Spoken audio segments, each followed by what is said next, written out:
The Silent Gold Rush, How De-Dollarized Trade is Repricing the Yellow Metal. 1. Introduction, The End of Dollar Absolutism. For nearly a century, the United States dollar reigned as the uncontested king of global finance.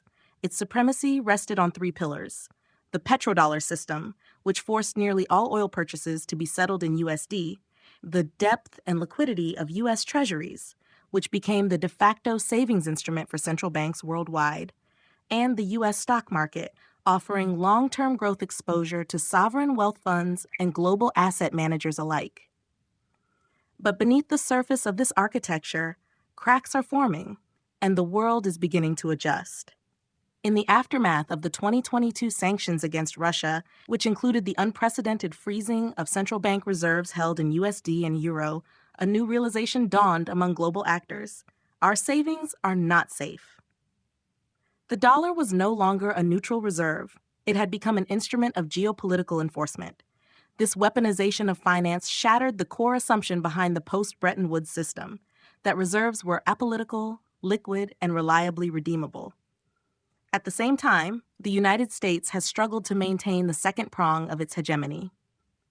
While the S&P 500 and tech stocks remain dominant, they are increasingly propped up by a narrow set of AI megacaps, with the Magnificent Seven responsible for the majority of index gains. The rest of the market reflects fragility, not strength. And as sovereigns look to diversify their holdings, the once unshakable appeal of U.S. equities begins to erode. Meanwhile, the petrodollar system, cemented in 1974 through a security for oil agreement between the U.S. and Saudi Arabia, expired quietly in 2024, unrenewed.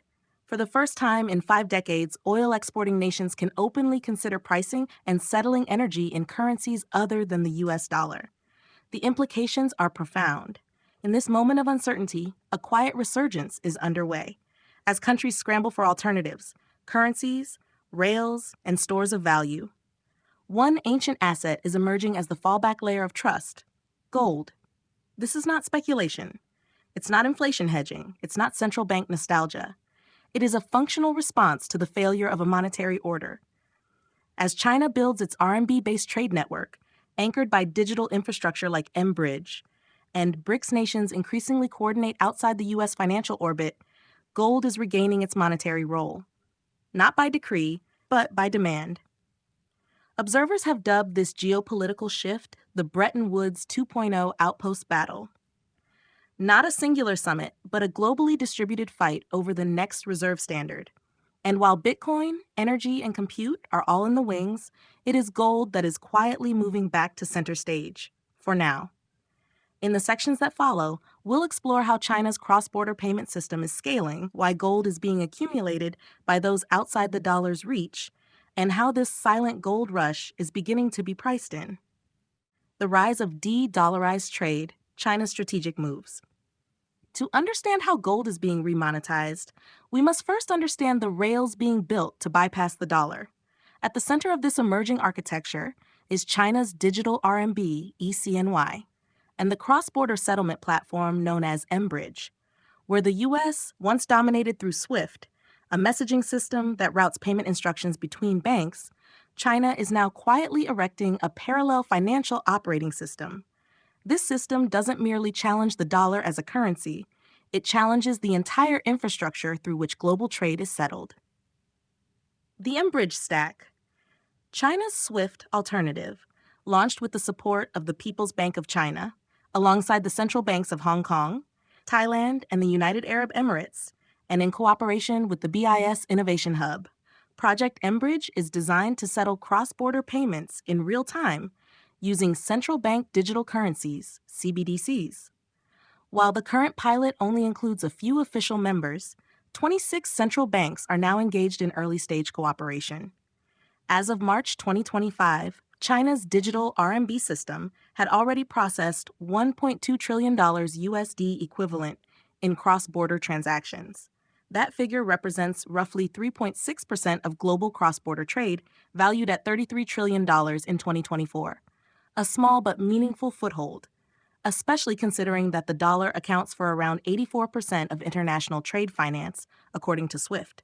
But China isn't just building a rail. It's attaching that rail to real-world trade flows. Integration with the Belt and Road Initiative. The digital RMB is now deeply embedded in China's Belt and Road Initiative, an infrastructure super network stretching across Asia, Africa, and parts of Europe.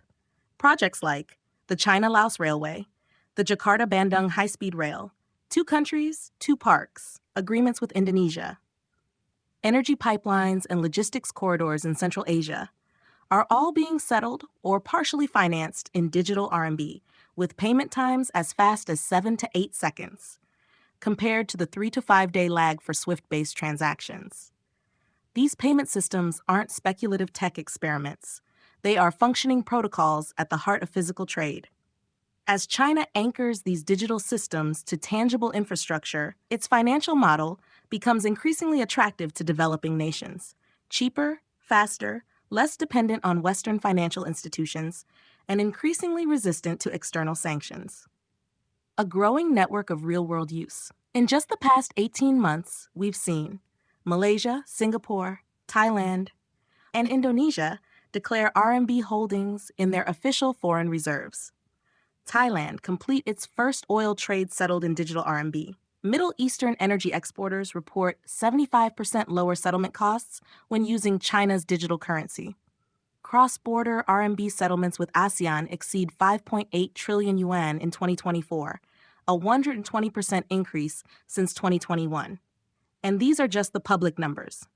Behind the scenes, the rules of engagement are shifting. Nations are no longer asking, how do we get dollars? They're asking, how do we trade without them? In this evolving landscape, one question emerges. What reserve asset do these nations trust to balance the books? The answer is increasingly gold. In the next section, we explore how and why gold is being reintroduced, not as a hedge, but as the anchor of trust in a world where fiat is no longer neutral. 3. The role of gold as a trust anchor. When nation-states settle trade without using the US dollar, they don't just need new payment rails, they need a new reserve model. Trust in a monetary system isn't just about how fast or cheap payments are. It's about how final, how fair, and how seizure-resistant those settlements are over time. In a multipolar trade world, where no single fiat currency can be trusted by all parties, there is a pressing need for a neutral, apolitical store of value that can function as a clearing asset or backstop. And in this moment of reconfiguration, gold is reemerging as the last common denominator. Why gold? Gold doesn't require trust in an issuer. Gold doesn't have counterparty risk. Gold doesn't rely on a banking system or regulatory approval. Gold can't be printed. It can't be frozen. It doesn't expire. These are not ideological points. They are functional necessities for global players who no longer feel safe within the Western monetary regime. Gold is what BRICS countries and Global South nations can mutually accept, even if they don't fully trust each other. And critically, gold does not belong to the USD legal framework or Western-controlled financial architecture. It is the fallback ledger. Central bank behavior confirms the shift since 2022. Central banks around the world have been buying gold at a pace not seen since the 1950s. According to the World Gold Council, 2022, central bank gold purchases hit a 55-year high. 2023, 1,037 tons added, much of it undisclosed, likely by non-aligned or BRICS nations. Top buyers: China, Turkey, Russia, India, and Egypt. China's official gold holdings have increased steadily, but its unofficial holdings via proxies and state banks are believed to be far larger. Why not just trust other fiat? Because no nation wants to hold a rival's currency in large amounts, especially not when it can be devalued overnight, e.g. Turkey, Argentina. It can be seized, e.g. Russia's USD reserves. It's controlled by a geopolitical competitor, e.g. China versus India. So while bilateral trade in local currencies is on the rise, the actual reserve settlement layer, the neutral ledger of last resort, is increasingly gold. Let's consider what the BRICS bloc and aligned nations might see in gold. Let's pause here and take a look at this chart. It outlines how different reserve assets, like U.S. Treasuries, digital RMB, local currencies, and gold, perform across 4 essential dimensions of trust and functionality from a sovereign perspective. USD treasuries, once the gold standard of reserves, now fail on neutrality and seizure risk. After Russia's reserves were frozen, sovereigns understand your money isn't safe if the US government disagrees with you. Digital RMB is fast and functional, but only trusted within China's sphere of influence. It may work for bilateral trade, but few will save in it long term unless they trust Beijing's monetary and political stability. Local currencies are often volatile and lack external trust or convertibility. They're not suitable for reserve status unless you're trading strictly within a trusted bloc. Gold is the only asset that scores favorably across all dimensions. It is neutral, not issued by any state. It is seizure resistant, especially in physical custody. It has a finite supply, protecting against monetary dilution, and it requires no counterparty trust to function as a reserve. Gold wins as the lowest trust settlement asset. Gold as the clearing mechanism for de-dollarized trade. As mBridge and digital settlement systems scale, nations will inevitably accumulate imbalances. Export-heavy countries will build up surpluses. Importers will run deficits. In a dollar system, this is resolved through reserve recycling, treasuries, and foreign exchange liquidity via SWIFT-based institutions. But in the RMB-based dollar-light system, those imbalances need to be offset, and gold is increasingly serving that role, whether physically or via paper claims. Nations don't need to move gold for every transaction. They just need to accumulate it as a guarantee of good faith and risk offset. In the next section, we'll explore how this feedback loop plays out. As China's cross-border trade expands, gold demand rises. As BRICS trust gold more than fiat, they accumulate it. As gold becomes more monetized, its price begins to reflect this new demand, not as a hedge, but as a monetary foundation. This content is brought to you by Bobby Giggs. Promote your brand here and reach a wide audience across platforms like YouTube, Instagram, and Facebook. Follow the links in the description to get started. 4. The feedback loop: trade growth, gold demand, price repricing. A common mistake when analyzing gold is to treat it purely as a commodity, driven by jewelry demand, mining supply, or inflation hedging. But in the context of de-dollarized trade expansion, gold begins to behave less like a commodity and more like a monetary asset. As China's cross-border trade system grows and the digital RMB is increasingly used to settle international transactions, a powerful feedback loop is forming, one that directly affects the price and function of gold on the world stage. The emerging feedback loop. Here's how the mechanism works. 1. Digital RMB trade rails expand. mBridge adoption increases. More BRICS and Global South nations settle trade outside SWIFT. 2. Countries accumulate surpluses in non-USD currencies. Local currencies may lack global liquidity.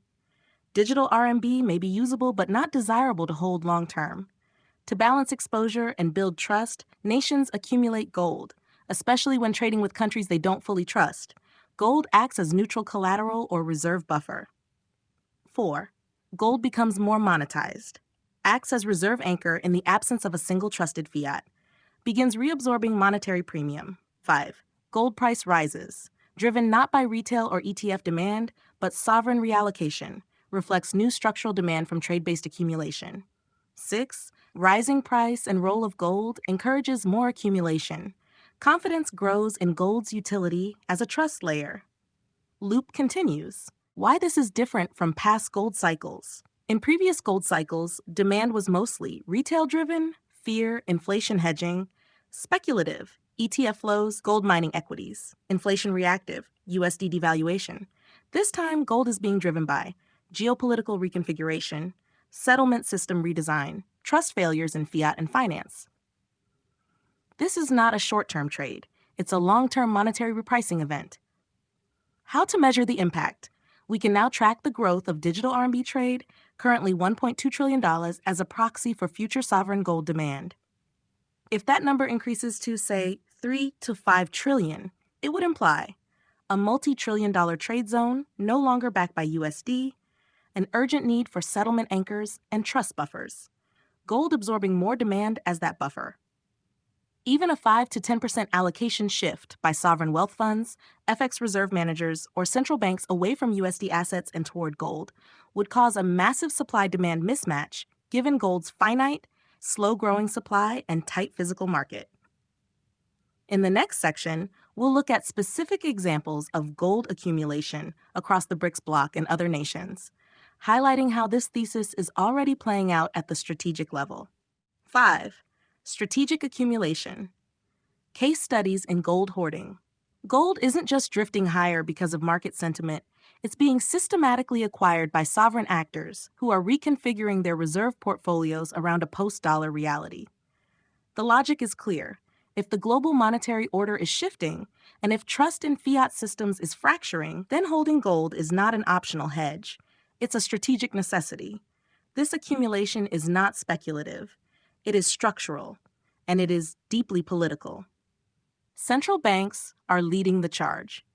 According to the World Gold Council, 2022 and 2023 marked the highest central bank gold purchases in over 5 decades, with more than 1,000 tons of gold added in each year. What's remarkable is not just the quantity, it's the nature of the buyers and the opacity of the activity. China officially holds over 2,200 tons of gold, but analysts estimate that unofficial reserves, held via state banks and strategic proxies, could be double or triple that amount. Russia already restructured its reserves post-2014 to increase gold to over 25% of total reserves before the 2022 sanctions hit. Now it is virtually de-dollarized. Turkey continues to accumulate aggressively as it pivots away from dollar exposure. India, gradually increasing gold reserves despite domestic currency pressures. Middle Eastern nations, especially UAE and Saudi Arabia, are quietly stockpiling gold even as they negotiate new trade pathways with China. In many cases, undisclosed purchases, where central banks choose not to report their activity, are rising. This is particularly notable among non-Western nations who prefer not to signal their strategic de-dollarization to global markets prematurely. The BRICS bloc, gold as a strategic consensus. The BRICS bloc, Brazil, Russia, India, China, South Africa, now expanding to include Iran, Egypt, Saudi Arabia, UAE, Argentina, and others, is emerging as the core cohort driving this accumulation. Why? Because these nations are trade-rich but reserve-weak in the Western system, have experienced or anticipate U.S. financial coercion, need a non-Western, non-capturable settlement asset, can't trust each other's fiat, but can all agree on gold. Gold becomes the lowest common denominator of monetary cooperation, the one thing everyone accepts, even in the absence of legal or ideological alignment. Think of it as the TCP/IP of monetary reserves, dumb, neutral, but indispensable. Diminishing trust in U.S. assets. In contrast, U.S. treasuries, once considered the pinnacle of safety, are being quietly shunned. Russia's U.S. bond holdings were frozen, setting a precedent that reserves can be turned into weapons. China has reduced its treasury holdings from over $1.3 trillion in 2013 to under $800 billion today. Japan, the largest holder, is starting to reduce exposure amid yield volatility and FX pressure. Emerging markets are shifting toward local infrastructure, commodities, and gold as reserve alternatives. Digital assets and Bitcoin. Still early. While Bitcoin is a credible contender for long-term neutral reserves, most sovereigns are not yet ready to hold it on balance sheets at scale, due to volatility, regulatory concerns, and lack of political consensus. Gold, by contrast, requires no explanation. It is pre-approved by history. Sovereign wealth funds, quiet shifts underway. Some sovereign wealth funds, like in Singapore, UAE, Norway, are also rumored to be adding gold quietly via unallocated accounts or Swiss storage, testing gold-linked infrastructure investments, shifting some reserves into tokenized gold instruments on controlled ledgers. Again, not public, but not insignificant. This is not theory. It's already happening, and it's reinforcing the price of gold not as a commodity, but as a reserve asset, reabsorbing the trust that treasuries have lost. In the next section, we'll explore what this means for the global monetary system and how gold may be forming the unofficial backbone of a Bretton Woods 2.0 architecture, even as the old order clings to life. 6. Implications for the global monetary system. The quiet remonetization of gold is not just a side effect of de-dollarization, it's becoming a pillar of the emerging global financial order. And as nations begin to settle more trade outside the US dollar, the systems they build will require new rules, new reserve structures, and new sources of trust. We are witnessing the emergence of a parallel financial system, one that operates increasingly independent of Western monetary governance, and gold is reappearing at the center of it. A multipolar reserve landscape, where Bretton Woods centralized monetary power under the dollar, the new system looks more like a patchwork of interoperable trade zones, each with its own preferences for settlement and reserves. The underlying dynamics are no longer dictated by IMF rules or the Fed's policy rates, but by mutual trust or mistrust among rising powers. We now see at least 3 competing reserve models coexisting, each backed by different rails, different ideologies, and different sources of trust. Let's break that down. 1. U.S.-centric model, built on the legacy Bretton Woods framework. Dollar and treasuries are both the medium of exchange and the store of value, dominated by SWIFT and U.S. banking institutions. But it's under pressure. Trust is weakening, especially among non-aligned nations. 2. China BRICS-centric model, emerging alternatives centered on digital RMB and gold. mBridge acts as the settlement infrastructure with faster cross-border payments, 7 to 8 seconds. Gold acts as the neutral anchor when fiat trust is limited, appealing to global South nations seeking independence from U.S. financial enforcement. 3. Decentralized neutral model, not led by any nation-state, based on code, math, and energy. Bitcoin and its settlement network offer permissionless trust. Energy and compute tokens could serve as future bonds or yield layers. Still early, but philosophically aligned with trust minimization and sovereignty. Key takeaway: the world is splitting, not in chaos, but in parallel monetary architectures. Each one is competing for adoption, liquidity, and credibility. The U.S. system is still dominant, but vulnerable to politicization. The BRICS system is scaling trade rapidly and accumulating real assets. The decentralized system is ideologically pristine and slowly maturing. This is the Bretton Woods 2.0 outpost battle in motion. The next decade will be defined by which of these systems gains the most participants, absorbs the most reserves, and builds the most trust. The end of Treasury supremacy. For decades, U.S. Treasuries served as the savings instrument of the world. They were liquid, dollar-denominated, and assumed to be free from political risk. That assumption no longer holds. When the U.S. froze Russia's central bank reserves in 2022, it converted treasuries from neutral instruments into geopolitical tools.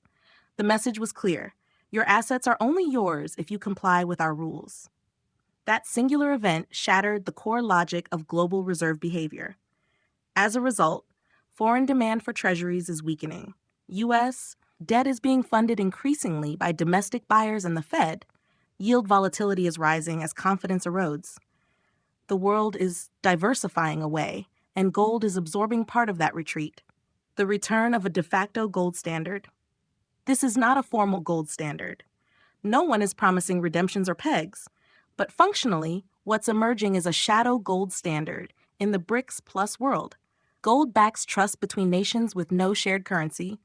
Gold holdings validate monetary credibility: China, Russia, Turkey. Gold serves as a clearing layer when fiat confidence breaks down. It's Bretton Woods 2.0, but without a central agreement. It's the outpost battle, a slow-motion competition for reserve dominance. And in this world, the U.S. cannot sanction gold. It cannot print gold. It cannot control gold. That alone makes it the most strategically attractive asset for nations seeking autonomy without triggering confrontation. Bridging to the future, the gold-Bitcoin continuum. Some see gold as a temporary bridge, a conservative step toward a fully decentralized reserve architecture, possibly involving Bitcoin as digital bearer asset, AI compute, or energy credits as yield instruments, tokenized infrastructure flows. But for now, gold is the only politically neutral, globally recognized, trust-minimized asset that can scale to sovereign use immediately. In the absence of new trust structures, gold is the fallback mechanism, the one asset everyone still agrees on. Section 7 conclusion: the monetary renaissance of gold. This is not about nostalgia. This is not about inflation fear, central bank speculation, or retail panic. This is about function. And gold is being repriced, not because of what it was, but because of what it is becoming again. As the world fragments into competing monetary systems, as trust in fiat regimes erodes, and as trade shifts away from the dollar toward bilateral and regional arrangements, gold is quietly returning to its ancient role, the bedrock of trust between unequal partners. It is the only apolitical, seizure-resistant, finite, globally understood reserve asset. It does not require belief. It does not demand allegiance. It simply exists, and in that simplicity, it becomes indispensable. Gold is behaving like money again. The rising price of gold is not simply a commodity story. It is a monetary phenomenon in slow motion. Gold is no longer priced only in terms of supply-demand, but in monetary relevance. Each additional trade settled outside of SWIFT nudges more nations toward gold accumulation. Each sanction, debt ceiling drama, or bond volatility pushes the marginal sovereign buyer back to gold. Gold is absorbing the trust premium that treasuries and the dollar have forfeited. A new monetary reality. What we are witnessing is not the collapse of the dollar, but the end of its monopoly. We are moving into a multipolar reserve era, where gold becomes the clearing mechanism between untrusted fiats, the confidence anchor beneath new trade networks, the bridge asset to a future of programmable, decentralized reserves. And as that role expands, so too will gold's monetary premium, reflected not in speculative manias, but in structural revaluation. The signal we must watch: China's cross-border digital RMB settlement volume, 1.2 trillion and rising, is a key metric to monitor. As that number grows, so too does the demand for neutral settlement assets like gold. In this system, more de-dollarized trade, more strategic gold accumulation, higher base price, and tighter supply. Higher price is confirmation of gold's remonetization. This is the silent gold rush, and it's already underway. Final takeaway: in a world searching for trust, gold isn't just surviving, it's winning, not because of ideology, but because, once again, it is the last asset standing.